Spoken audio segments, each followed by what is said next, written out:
Peter Brower here. Today I want to share your June update in real estate. Lots of changes have happened over the last month and I really want to get you caught up. Of course, we've seen another interest rate hike by another 0.5%. And the immediate thing that I saw was that the market slowed down for about a week.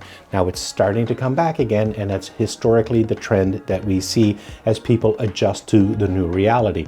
Now, when I look at the overall marketplace, we actually have a little over a month's worth of inventory on the market at the moment. It's identical to last year. And of course, last year was the craziest, busiest year ever. So it tells me that conditions are still very strong. However, they're not quite as strong as what they were. And of course, every article that you're seeing in every newspaper, everywhere, is saying that the market has changed and the sky is falling. It's actually not the case. The reality here is that this market is relatively stable, but the advantages for sellers have decreased. And that's actually creating some changes overall that we're starting to see in the market, because we're starting to see pricing on a more accurate level, because listers were literally selling their houses maybe even for $1, expecting it to sell for $700,000. Now we're starting to see those folks and their agents saying, no, if it's worth $700, we're going to price it at $700. So we're starting to see some strategy changes.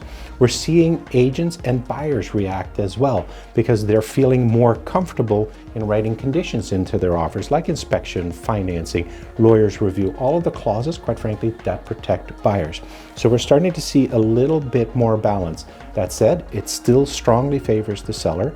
Until we have 3 months worth of inventory on the market, it is officially a seller's market, and we're a long ways away from that. So long story short, the market's still really strong. Buyers have a little bit more power. Sellers need to consider their pricing at a much more accurate level in order for them to get the outcomes that they're really looking for, that are realistic. It should create a lot more stability, both from the buyer side and the seller side. So all of these changes aren't a bad thing, but remember, change is constant in our business. I want to create the best experience for my client in Canada, quite frankly.